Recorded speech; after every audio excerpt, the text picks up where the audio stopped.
So, if you were to ask me how was my Saturday, I would say to you, have you ever been stuck in the middle of nowhere with a blooming flat tyre on your bicycle?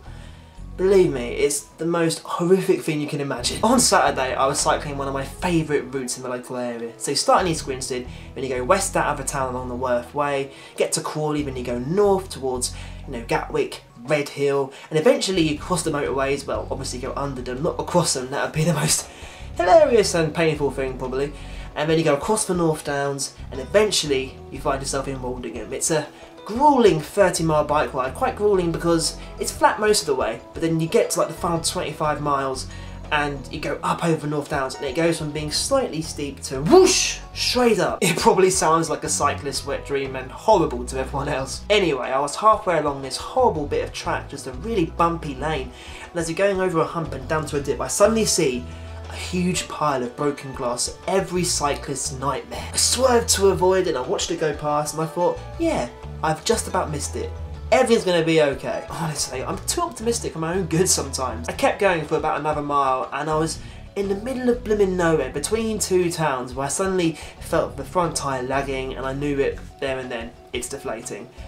Just great. My heart just sank like a lead balloon. First of all, I decided to push on a bit, find the next form of civilization, but I wasn't getting anywhere, so I just found the tree, put my bike up against it and thought, right, I've got a puncture repair kit with me, I might as well get on with it, because actually, funnily enough, I had just fixed a puncture a few days before. Seriously, 10 months of cycling and I get 2 punctures in a week, just nightmare. But in any case, I was quite confident about fitting it again. If you fixed a flat tyre on a bicycle before, you know you have to completely disconnect the wheel from the bike frame and then get the outer rim off the bike and then the inner tube off. You have to completely take it apart. So that, it's an absolute horrible task to do, but you've got to do it. So once you've taken the wheel apart completely, basically what you have to do is get a pump and put some air into the inner tube and find out where the hole is. So as I reached into my bag to get my pump, I was fumbling around thinking, where the blooming hell's my pump? And would you believe it?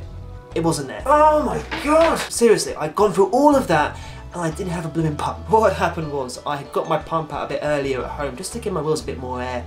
And yeah, I just forgot to put it back in the bag. Just put it on the side on one of the recycling bins, I think, or something like that.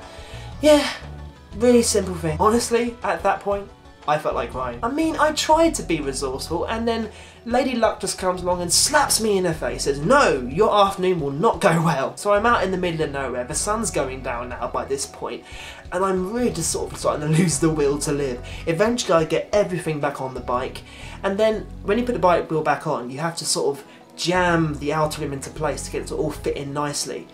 Hopefully that makes sense. But as I was getting the last bit of the tyre back in, the levers that I were using, both of them snapped. So then, as the sun was setting, I had to turn around and push a bike that had a front wheel that was 90% fixed properly. It was just the most disastrous, horrific cycling nightmare. Honestly, it's just one of those situations where you're trying to stay positive, you're trying to stay optimistic, but the world's throwing everything against you. The nearest town, which would have been a couple of minutes by bike, ended up being a 15-minute walk, having to carry the bike along. I got to the train station, I saw the next train wasn't for an hour, and I thought, right, I've got to throw in a towel.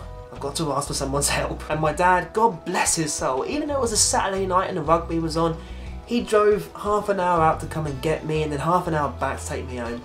Honestly, if I'd not had him, I would have been in so much trouble because I was just in my cycling gear, wasn't anything nice and warm, honestly, I would have been so screwed. So the moral to this video is don't do anything in life because it just isn't worth the hassle. Simple as that. I'm kidding, of course, but if you're going to go for a bike ride, just make sure you know how to fix a punctured tyre properly.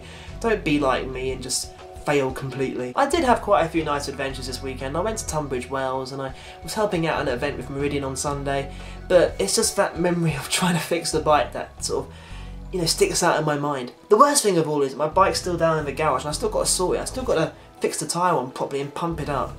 The game's not over yet. What I want to know is, have you had any nightmares to do with any sports or any hobbies that you have? Maybe you've turned up for an event and you haven't got the right gear. Let me know in the comments and we'll share the misery together and we'll laugh and joke about it. Or at least in theory. Right, might as well fix the bike. I'll see you next time. So, after years of asking, I finally said yes to my friend James's hand in marriage in Bestafalls Rubber Church of Love. Oh, it's such a passionate ceremony. I know it might seem sudden, but we were both very drunk. It was a one-time offer, and it was a giant inflatable jerk.